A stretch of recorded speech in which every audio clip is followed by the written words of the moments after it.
कभी सोचा है कि सिर्फ एक दिन मतलब सिर्फ 24 घंटों में हमारी ये दुनिया कितना कुछ देख लेती है? तो आज हम यही करने वाले हैं। 28 दिसंबर 2025 का दिन उठाते हैं और देखते हैं कि उस एक दिन में हुई कुछ खास घटनाओं से हम अपनी इस उलझी हुई दुनिया के बारे में क्या समझ पाते हैं। तो सवाल यही है कि क्या ये मुमकिन भी है? क्या दुनिया भर की अलग-अलग खबरों को एक साथ जोड़कर कोई मतलब निकाला जा सकता है? चलिए कोशिश करते हैं। आज की खबरों के टुकड़ों को जोड़कर देखते हैं कि आखिर तस्वीर बनती कैसी है।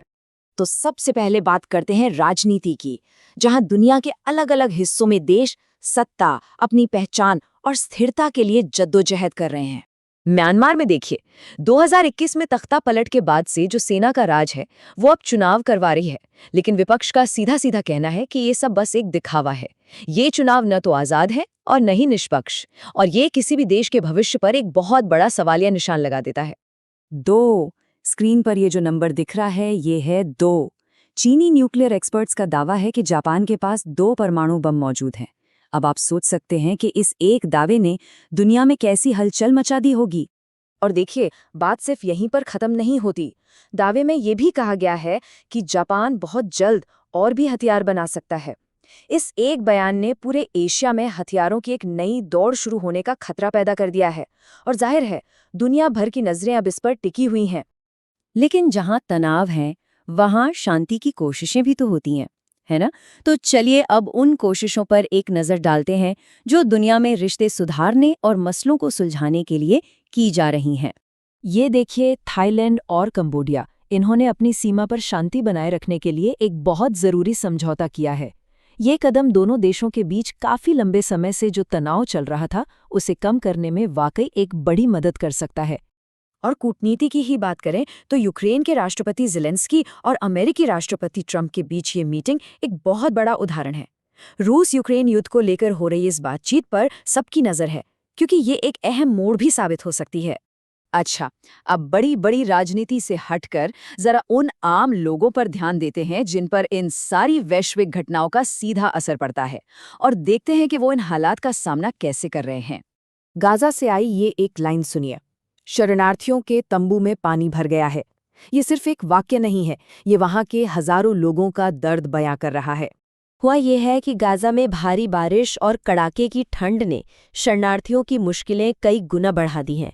उनके रहने की जो थोड़ी बहुत जगह थी वो भी पानी में डूब गई है।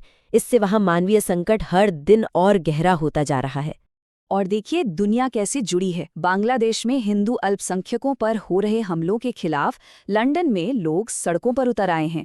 ये दिखाता है कि कैसे दुनिया के एक कोने में हो रही कोई घटना दूसरे कोने में बैठे लोगों पर भी असर डालती है। वहीं दूसरी तरफ टोरंटो में एक अलग तरह की पहल हुई। वहां भारतीय मूल की महिलाओं की मदद के लिए एक सपोर्ट सेंटर खोला गया है जो घरेलू हिंसा जैसी मुश्किलों से जूझ रही हैं। ये इस बात का सबूत है कि कैसे एक समुदाय अपने लोगों की मदद के लिए खुद आगे आता है। और आखिर में चलिए कुछ ऐसी घटनाओं पर नजर डालते हैं जो हमें प्रकृति की ताकत की और समाज में आ रहे छोटे बड़े बदलावों की याद दिलाती हैं। 6.6 ये आज ताइवान के पास आए भूकंप की तीव्रता थी। एक पल में यह हमें याद दिला देता है कि प्रकृति की ताकत के आगे हम कितने छोटे हैं। अच्छी बात यह है कि इसमें कोई बड़ा नुकसान नहीं हुआ। और अब एक छोटी सी पर काफी दिलचस्प खबर कुवैत से। वहां की सरकार ने ऑफिस और स्कूलों में एनर्जी ड्रिंक्स पर बैन लगा दिया है। ये दिखाता है कि कैसे सरकारें अब लोगों की सेहत से जुड़ी छोटी छोटी बातों पर भी ध्यान दे रही हैं। तो चुनाव, युद्ध, शांति की कोशिशें, विरोध प्रदर्शन और भूकंप, इन सब अलग अलग घटनाओं से हमें क्या सीखने को मिलता है? ये एक दिन हमें ये दिखाता है कि हमारी दुनिया एक दूसरे से कितनी जुड़ी हुई है। कहीं कुछ भी होता है तो उसका असर पूरी दुनिया पर पड़ता है, और ये हमें सोचने पर मजबूर करता है कि हमारा आने वाला कल कैसा होगा।